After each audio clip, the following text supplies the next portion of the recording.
ಈ ವಿಡಿಯೋದಲ್ಲಿ ನಾನು ಅತ್ಯಂತ ಸುಲಭವಾಗಿ ಯಾವ ರೀತಿ RTCನ ಡೌನ್ಲೋಡ್ ಮಾಡೋದು ಅಂತ ಹೇಳ್ಕೊಡ್ತೀನಿ. ಲ್ಯಾಂಡ್ ಅನ್ನೋ ಈ ಆ್ಯಪ್ನ ನೀವು ಡೌನ್ಲೋಡ್ ಮಾಡ್ಕೊಳ್ಳಿ, ಸರಿನಾ? ಡೌನ್ಲೋಡ್ ಮಾಡ್ಕೊಂಡಿದ್ದ ತಕ್ಷಣವೇ ನಿಮಗೆ ಲ್ಯಾಂಗ್ವೇಜ್ ಅಥವಾ ಸ್ಟೇಟ್ ಕೇಳುತ್ತೆ. ಕರ್ನಾಟಕ ಅಂತ ಕೊಡಿ. ಸರ್ಚ್ ಬಾರ್ಗೆ ಹೋಗಿ RTC ಡೌನ್ಲೋಡ್ ಮಾಡಬೇಕಲ್ವಾ, RTC ಅಂತ ಟೈಪ್ ಮಾಡಿ. RTC ಇಲ್ಲಿ ಸರ್ಚ್ ಬಾರಲ್ಲಿ ಬರುತ್ತೆ. RTC ಮೇಲೆ ಕ್ಲಿಕ್ ಮಾಡಿ.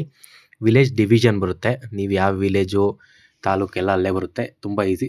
ಅದಾದಮೇಲೆ ನಿಮ್ಮ ಒಂದು ಸರ್ವೆ ನಂಬರ್ನ ಇಲ್ಲಿ ಎಂಟ್ರಿ ಮಾಡಿ. ಆ ವಿಲೇಜ್ ನಂಬರ್ ಕೊಟ್ಟಿರ್ತೀರಲ್ಲ, ಅದಾದಮೇಲೆ ಸರ್ವೆ ನಂಬರ್ ಎಂಟ್ರಿ ಮಾಡಿ. ಎಂಟ್ರಿ ಮಾಡಿದ ತಕ್ಷಣ ವ್ಯಾಲಿಡಿಟಿ ಪೀರಿಯಡ್ ಅಂತ ಅವರೇ ಕೊಟ್ಬಿಡ್ತಾರೆ.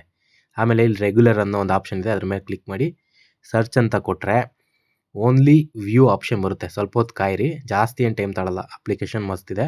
ಓಪನ್ ಮಾಡಿದ ತಕ್ಷಣ ಆ ಒಂದು ಇದ್ರ ಮೇಲೆ ಕ್ಲಿಕ್ ಮಾಡಿದ್ರೆ ವ್ಯೂ ಓನ್ಲಿ RTC ಅನ್ನೋ ಆಪ್ಷನ್ ಬರುತ್ತೆ. ಇದು ನಾರ್ಮಲ್ಲು, ಸರಿನಾ? ವಾಪಸ್ ಬಂದು ಸರ್ಟಿಫಿಕೇಟ್ ಡಿಜಿಟಲ್ ಇ-ಸೆಂಡ್ ಅಂತ ಕ್ಲಿಕ್ ಮಾಡಿ. ಸರ್ಚ್ ಹೊಡೀರಿ. ಸರ್ಚ್ ಹೊಡೆದಾದ್ಮೇಲೆ ಸ್ವಲ್ಪ ಹೊತ್ತು ಟೈಮ್ ತಗೊಳುತ್ತೆ ಅಷ್ಟೇ, ಓಪನ್ ಆಗುತ್ತೆ. ಇಲ್ಲಿ ಡೌನ್ಲೋಡ್ ಆಪ್ಷನ್ ಇದೆಯಲ್ಲ, ಡೌನ್ಲೋಡ್ ಮೇಲೆ ಕ್ಲಿಕ್ ಮಾಡಿದ್ರೆ ಡೈರೆಕ್ಟ್ ಡೌನ್ಲೋಡ್ ಮಾಡುತ್ತೆ. ಇದನ್ನ PDF ಹಾಕ್ಬಿಟ್ಟು ನೀವು ನಿಮ್ಮ ಈ ಖಾತಾನ ಪಡ್ಕೋಬೋದು. ಈ ವಿಡಿಯೋ ಇಷ್ಟ ಆಗಿದ್ರೆ ಲೈಕ್ ಮಾಡಿ. Thank you.